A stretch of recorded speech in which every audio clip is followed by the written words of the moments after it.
régional de la Réunion depuis 2021, qui a arraché la région à la droite en battant toutes les autres de liste de gauche au premier tour. Et c'est un honneur pour nous, parce que les Outre-mer, c'est ce qui fait que la France n'est pas seulement un pays européen, mais un pays universaliste. Bienvenue, un tonnerre d'applaudissements pour Huguette Bello. Merci. Merci à vous, chers amis, cher Jean-Luc. Je remercie vraiment Jean-Luc de m'avoir invité et de permettre à la présidente du Parti pour la Réunion de s'exprimer à l'occasion de cet événement important que constitue la Convention de l'Union populaire. Merci de m'accueillir pour cet événement qui ouvre la campagne des élections européennes. J'adresse une belle pensée pour notre camarade parlementaire européen, le Réunionnais Younous Omarjee, mon frère d'armes. Younous, dont je salue l'ampleur et la qualité du travail qu'il a accompli à la tête de la commission Régie pour les régions et la politique de cohésion. Il a aussi fait entendre la voix des régions d'outre-mer françaises au Parlement européen afin que les politiques européennes soient les plus adaptées aux réalités de nos bassins maritimes et aux projets que nous conduisons dans nos territoires. Président de la Commission du développement régional, il est le premier ultramarin à occuper un tel poste. Il représente un atout précieux pour la défense des intérêts des régions ultrapériphériques et pour le rayonnement de l'Europe au-delà de ses frontières continentales. Chers amis, depuis des millénaires, des luttes pour l'émancipation secouent l'humanité. Celles et ceux qui les ont menées ont souvent été brisés et leurs rêves furent écrasés dans le sang. Des êtres humains, des peuples se sont lancés à l'assaut du ciel, car depuis toujours, les êtres humains rêvent de liberté, de lendemains qui chantent, de larges avenues qu'empruntera l'homme et la femme libres pour bâtir une société meilleure. Cet idéal de liberté, d'émancipation, de rupture avec l'ordre injuste, Aimé Césaire l'a chanté. Traquant l'injustice, nous reprendrons l'une après l'autre toutes les parties du vieil édifice et du pied à la tête. Tout ce qui est courbé sera redressé. Tout ce qui est dressé sera rehaussé. La liberté et l'égalité, que d'espérance et d'aspiration ces mots ont éveillé. Combien de générations de femmes et d'hommes ont rêvé que le soleil se lève sur un nouveau monde où chacune et chacun serait libre d'orienter sa propre destinée. Ce qui nous unit, c'est la fidélité à une constante de l'histoire de l'humanité, l'aspiration à l'égalité et le désir de liberté, ce désir qui de tout temps a soulevé les exploités, les dominés, les opprimés, les colonisés, les damnés de la terre. Ce qui nous anime au plus profond de nous et guide nos pas, c'est la volonté d'émancipation, la résistance à toute forme de domination et la capacité de s'indigner, de refuser le malheureux sort réservé à notre sœur, à notre frère humain. Nous nous sommes battus contre le régime de l'apartheid en Afrique du Sud et nous nous battons aujourd'hui pour que le peuple palestinien puisse vivre sur sa terre, libéré du joug colonial. Nelson Mandela disait que notre liberté serait complète que lorsque les Palestiniens seront libres, que tous ceux qui célèbrent Nelson Mandela épousent la cause des Palestiniens et que les voix s'élèvent contre les crimes de guerre dont ils sont victimes actuellement. Ceux qui nous unit. C'est notre appartenance à la vraie gauche, celle qui n'a pas trahi, celle qui n'a pas abandonné les classes populaires.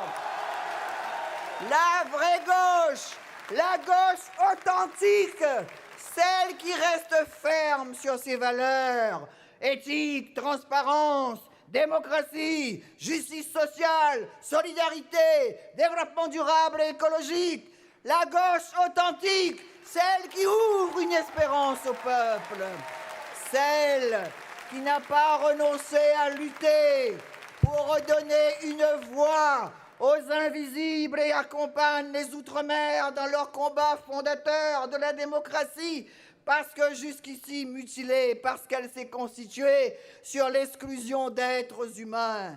La liberté, pour nous qui vivons dans notre société anciennement esclavagiste, implique la lutte contre les séquelles historiques, la recherche de l'égalité et l'accès aux droits fondamentaux. Cela implique de notre part des efforts continus pour surmonter les inégalités structurelles, promouvoir la justice sociale, pour interrompre enfin ce drame humain qui se répète depuis l'abolition de l'esclavage. Le descendant du libéré d'hier est devenu la figure emblématique du pauvre pour libérer nos esprits de l'assignation à la pauvreté et à l'ignorance au plus bas de l'échelle sociale. Cela implique pour chacun d'entre nous de perpétuer le miracle réunionnais. Ce miracle, c'est l'injonction qui a traversé 2 siècles de servitude. Cette injonction, c'est velum, c'est-à-dire vie. Sois immortel en étant libre et insoumis, courageux et solidaire. Sur le chemin des luttes humaines s'élèvent des chants. Le poète palestinien Mahmoud Darwish a écrit. Il l'interrogeait. Pourquoi chantes-tu? Et il répondait. Parce que je chante. Ils fouillèrent sa poitrine, ne trouvèrent que son cœur. Fouillèrent son cœur, ne trouvèrent que son peuple. Comme le dit le poète Aragon, nous ne sommes pas seuls au monde à chanter. Et le drame est l'ensemble des chants. Le drame, il faut savoir y tenir sa partie.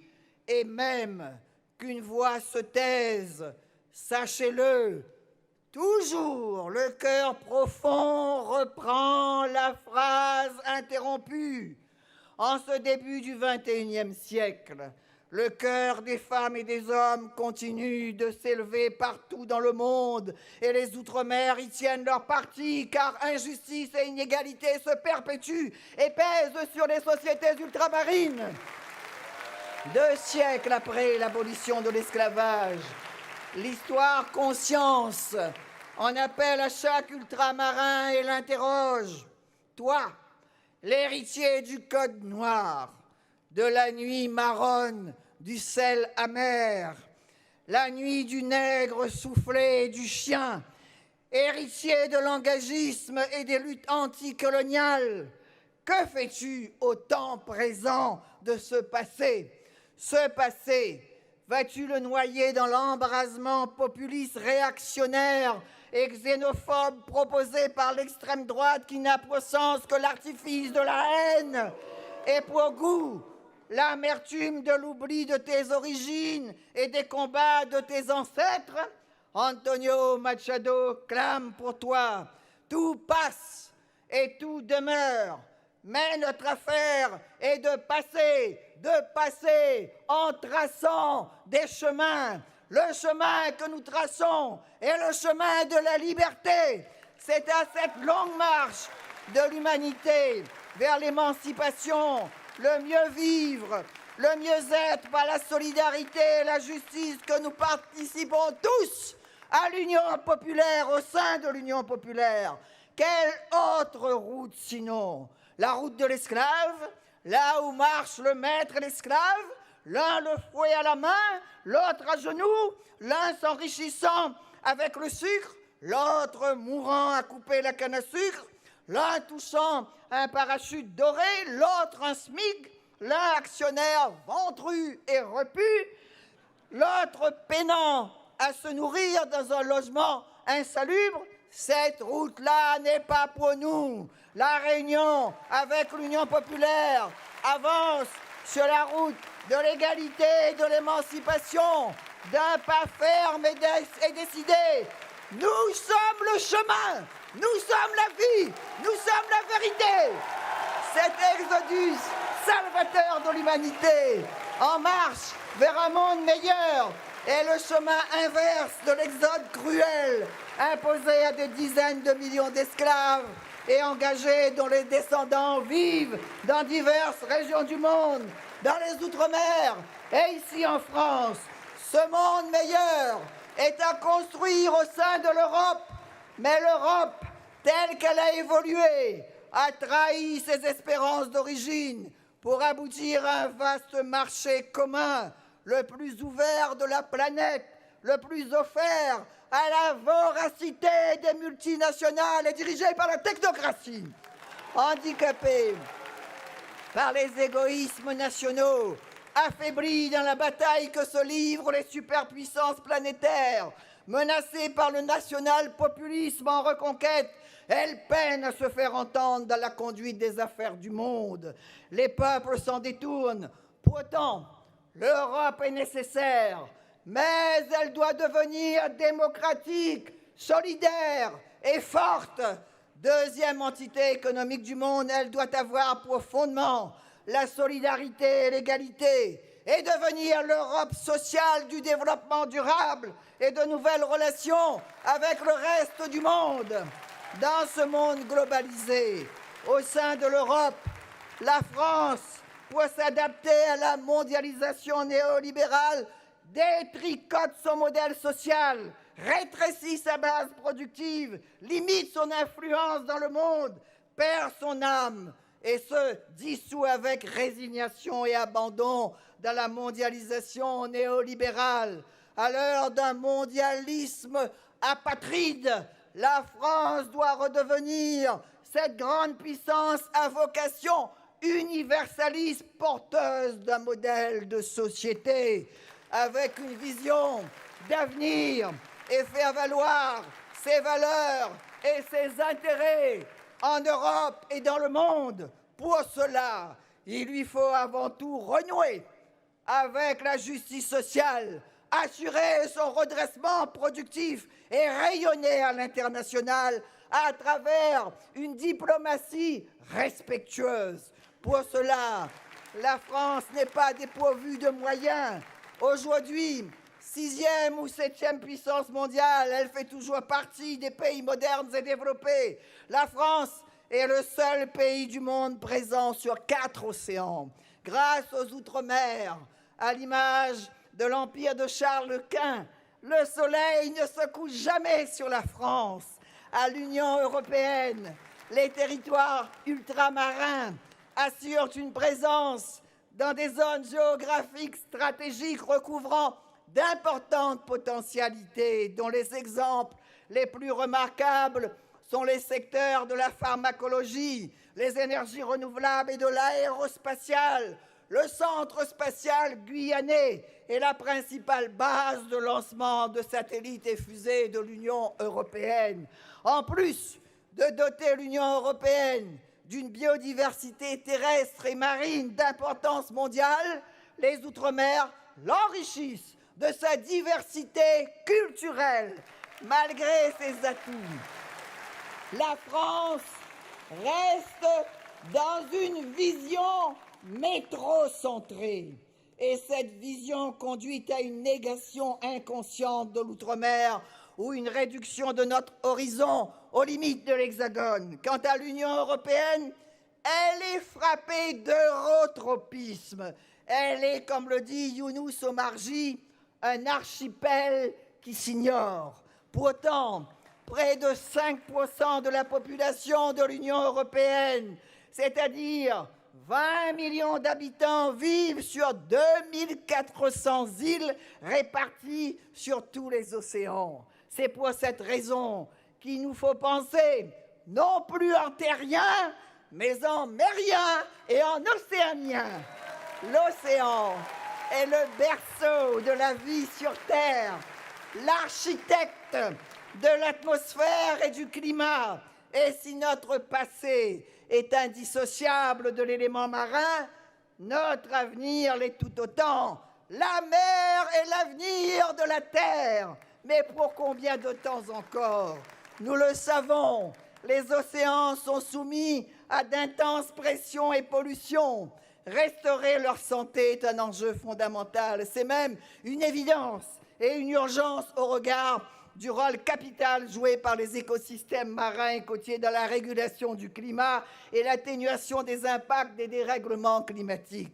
Il a été dit, qui tient la mer, tient le monde.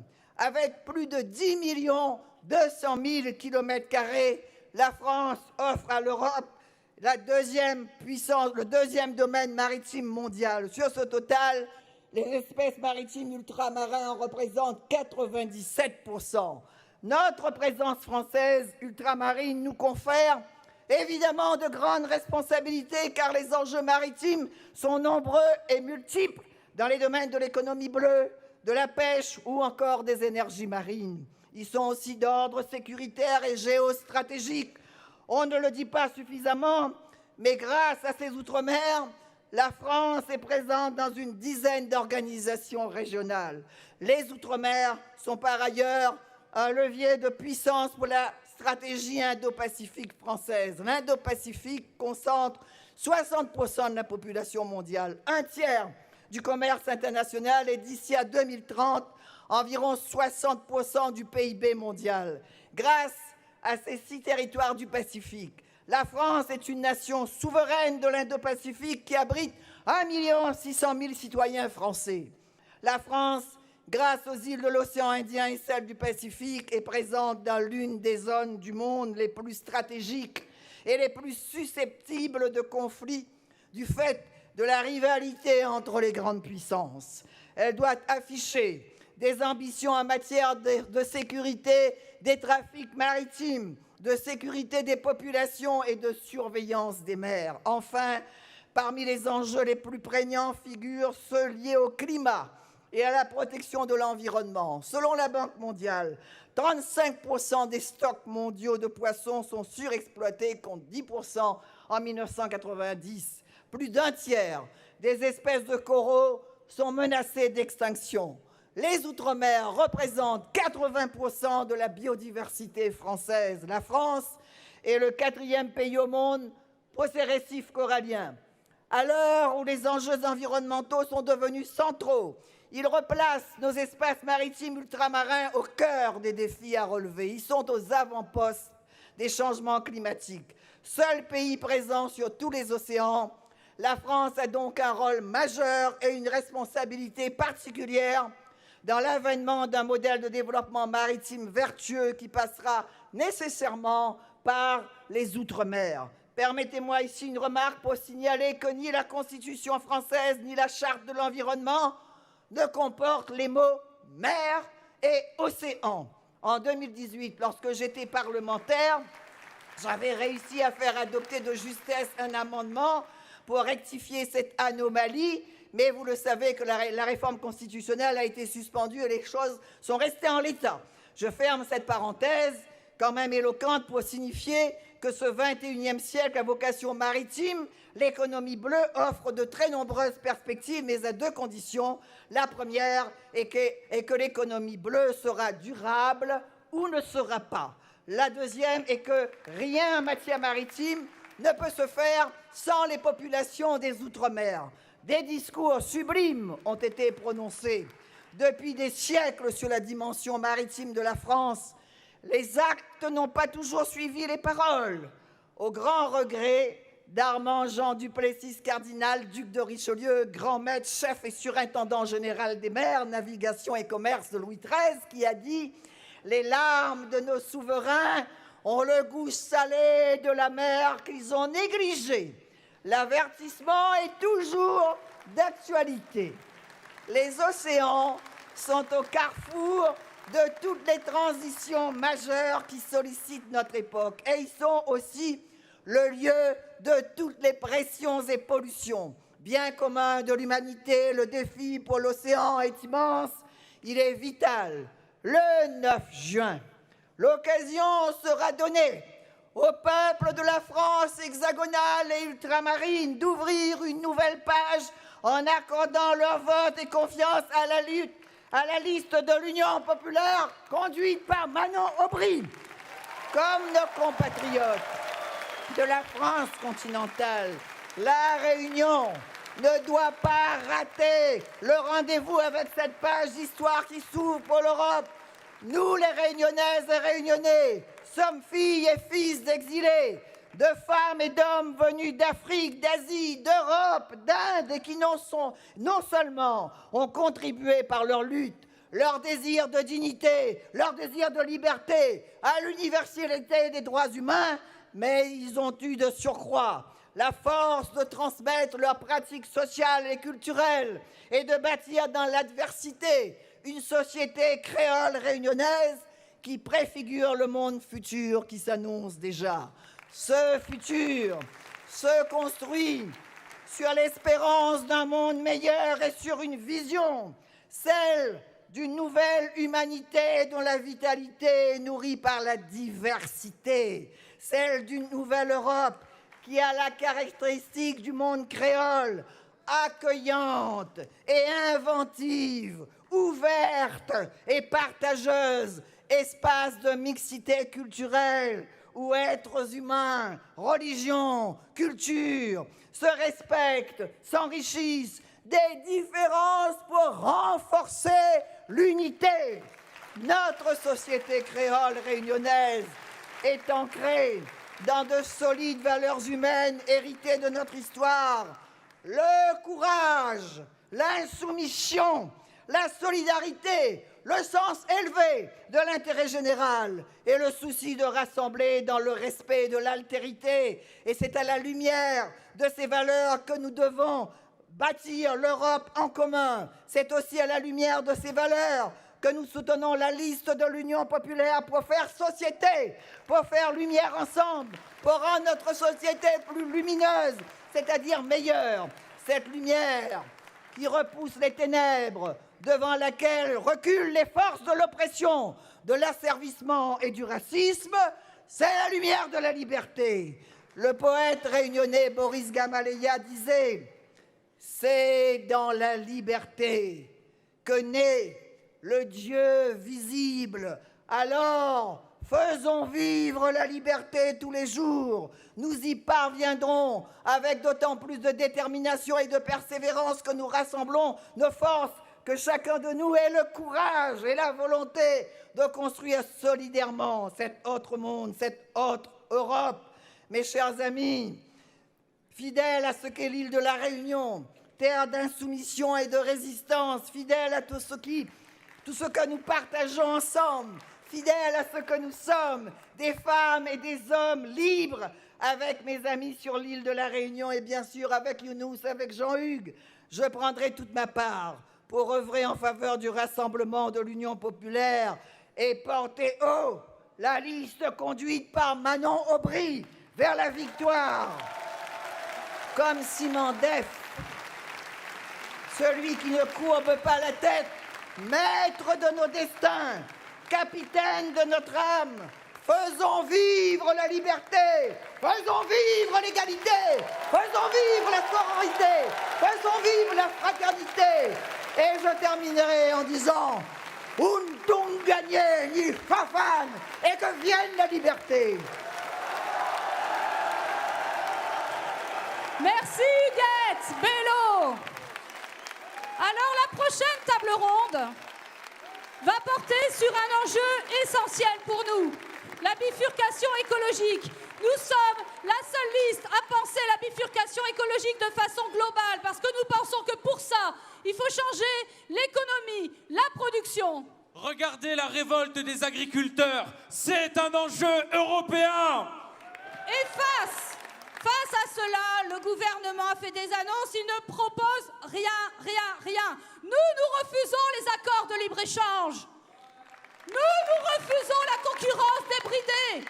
Nous sommes la seule liste à porter le protectionnisme écologique. Place à la table ronde. Bonjour à nouveau. Huguette en a magnifiquement parlé dans son discours. Nous prenons au sérieux la bifurcation écologique. Et pour ça, j'accueille 3 invités, Marina Mesure, Muriel Pascal et Arash Saïdi.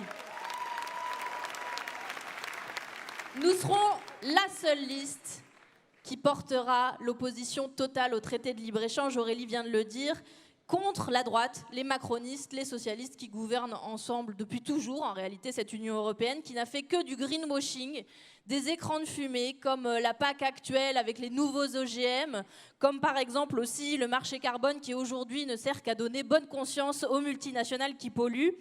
Nous défendrons donc des horizons de progrès, le 100% bio, le 100% énergie renouvelable. Et c'est grâce à des combattants et des combattantes comme les candidats qui sont avec moi qu'on va mener ces batailles. D'abord Marina Mesure, eurodéputée, qui a bataillé à Bruxelles pour la sortie du marché de l'électricité, pour la relocalisation de l'industrie, pour plein d'autres choses, et qui a d'ailleurs reçu le soutien pour cette campagne de 30 syndicalistes du monde entier, et qui est candidate évidemment sur notre liste. Est-ce que tu peux nous parler, Marina, des batailles, des combats que tu mènes pour la bifurcation écologique au Parlement européen? Bonjour à toutes et tous, c'est vraiment un bonheur d'être parmi vous aujourd'hui. Qu'est-ce que nous sommes beaux dans notre diversité, qu'est-ce que nous sommes forts et déterminés. Moi, je vous le dis, le 9 juin, on va tout changer.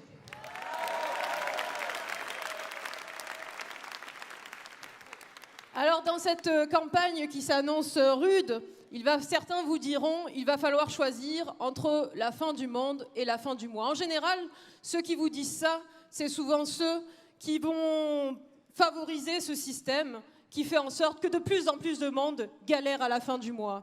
Parce que les puissants, évidemment, ils s'accrochent à leurs privilèges.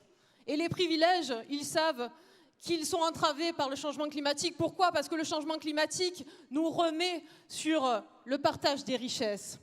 Et donc, ils nous disent, on va faire, vous savez, du capitalisme un peu peint en vert. Alors c'est quoi leur écologie? Leur écologie, c'est celle qui vise à détaxer le carburant des jets privés et après qui impose aux ruraux des voitures électriques hors de prix. L'écologie qu'ils vous proposent, c'est celle du marché carbone. Le marché carbone, c'est quoi? Ils auraient soi-disant un droit à polluer qu'ils peuvent revendre et spéculer. Donc maintenant, on peut spéculer sur le réchauffement climatique. Ainsi, 2014, Lafarge, tranquille, se fait 485 millions d'euros juste en revendant ses droits à polluer. Voilà l'écologie dont ils vous parlent. L'écologie, c'est aussi celle des panneaux photovoltaïques chinois qui arrivent vendus à perte sur le marché européen pendant que nos derniers producteurs, il nous en reste plus que 2 derniers producteurs de panneaux photovoltaïques français sont en train de fermer, ils l'ont annoncé hier. Voilà l'écologie dont ils nous parlent, au seul profit des énergéticiens. C'est aussi l'écologie qui, sous prétexte d'électrifier les transports, les bâtiments, vient spéculer sur le prix de l'énergie, vient créer un marché de l'électricité totalement spéculatif pour faire exploser les factures des ménages et privatiser l'électricité pour ceux qui peuvent. Voilà l'écologie dont ils parlent, voilà le capitalisme vert dont ils nous parlent. Et bien ce capitalisme-là, nous n'en voulons pas.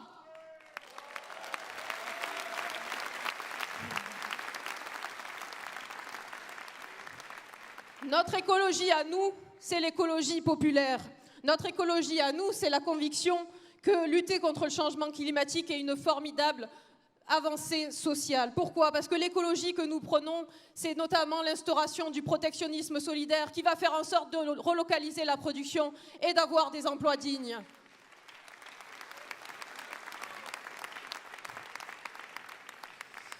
L'écologie que nous prenons, c'est celle qui va mettre un terme définitif à l'agrobusiness, c'est celle qui va promouvoir la souveraineté alimentaire et l'agriculture paysanne, celle qui va avoir des prix rémunérateurs pour les paysans et les paysannes, et celle qui va faire en sorte de protéger la biodiversité et le vivant. Voilà l'écologie dont nous voulons.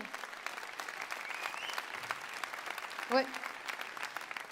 Notre écologie, c'est aussi celle qui va lancer d'un grand plan de rénovation des bâtiments, parce que ça va permettre de diminuer les émissions de gaz à effet de serre, mais surtout faire en sorte que plus personne n'ait froid dans ce pays à cause des passoires thermiques dans lesquelles ils vivent.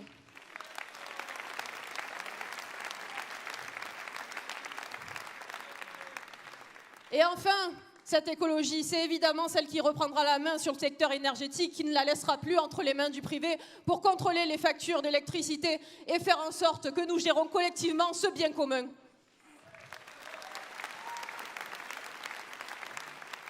Les bouleversements de notre monde sont évidemment une possibilité d'aller vers une société plus juste, avec une dimension internationale à nos luttes de justice sociale et écologique. Et donc je terminerai en disant que ce projet politique, nous sommes les seuls à l'incarner, nous sommes les seuls à le porter. Et donc en ce 9 juin, donnons-nous la force de tout changer. Merci, merci Marina.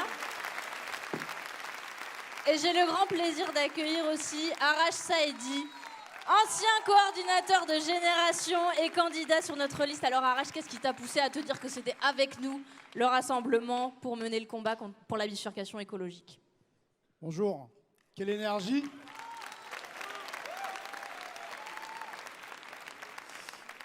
Alors Clémence, bien le collectif de militants de Génération que je représente ne se résigne pas à l'inaction politique. Parce que nous ne pouvons pas nous satisfaire de rester les spectateurs du délitement de nos services publics orchestrés par les libéraux et du tapis rouge que ces derniers déroulent pour l'extrême droite. Alors nous avons fait un choix. Le choix de l'action en nous inscrivant dans la dynamique de la NUPES, de son programme et de la seule liste qui rassemble celles et ceux pour qui l'unité n'est pas juste un vain mot. Et puis, je ne me satisfais pas non plus de l'inaction climatique, évidemment. L'écologie libérale fait peser, tu l'as dit Marina, toute la responsabilité sur les épaules des individus sans jamais changer le système productiviste.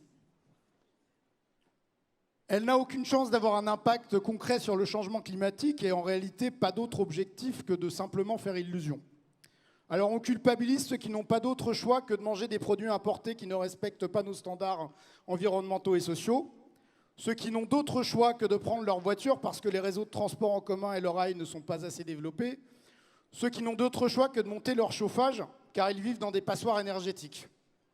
Et dans le même temps, on distribue des subventions astronomiques, par exemple à ArcelorMittal, à des entreprises qui sont les plus polluantes pour qu'elles n'aient surtout pas à toucher à leurs dividendes pour rendre leur outil de production un tout petit peu moins néfaste.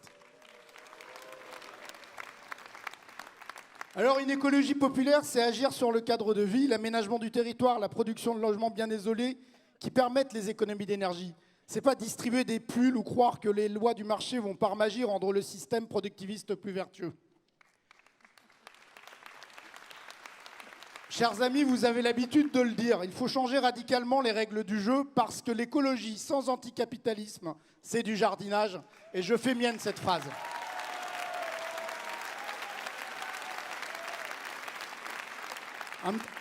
Un exemple, si tu me laisses encore une minute. La destruction de notre beau service public ferroviaire par la libéralisation du rail. Le train, c'est 1000 fois plus vertueux que l'automobile. Mais aujourd'hui, pour le plus grand nombre d'entre nous, cela devient un sacrifice financier de prendre le train plutôt que sa voiture. Parce que depuis des décennies, et l'ouverture à la concurrence, on baisse les investissements, la qualité de service, on abandonne les lignes secondaires, on privatise. Et tout ça a pour conséquence une augmentation du prix des billets. Ça n'a aucun sens. L'écologie populaire que nous défendons, c'est une écologie juste et efficace, qui doit redonner au plus grand nombre les moyens d'agir pour leur planète sans que cela ne soit un sacrifice pour celles et ceux dont la vie est déjà la plus difficile. Et puis, je ne serais pas complet si je ne disais pas un mot sur vous, chers camarades, parce qu'il y a vous. Et c'est aussi pour ça que je suis là. Vous toutes et tous, la force avec laquelle vous portez vos convictions au quotidien, cette force qui me fait penser que c'est avec vous que le combat sera efficace jusqu'à la victoire. Vive l'Union populaire! Merci Arash. Et pour terminer cette table ronde,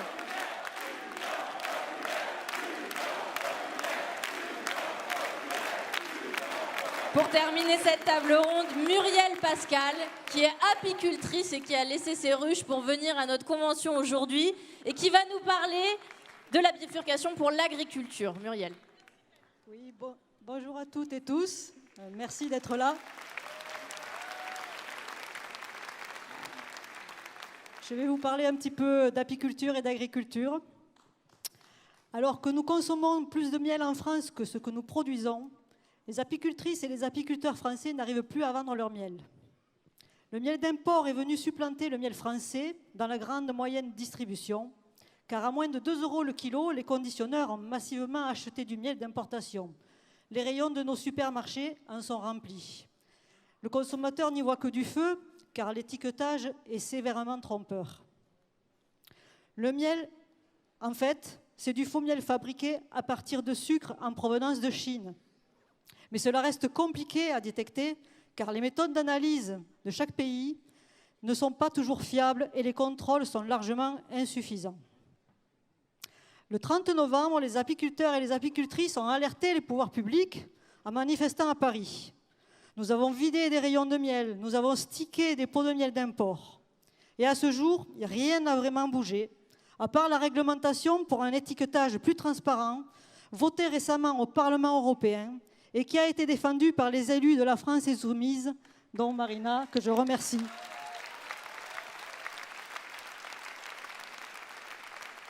De nombreux collègues apiculteurs ont été obligés de brader leur miel à des prix inférieurs à leur coût de revient. C'est lamentable, ce n'est pas acceptable. Ce début d'année, ce sont aussi tous les apiculteurs qui ont fortement exprimé et expriment encore aujourd'hui leur mécontentement. Même si certains ont préféré cibler les normes environnementales françaises comme étant les responsables de tous les maux, c'est bien la question du revenu qui est au cœur du problème.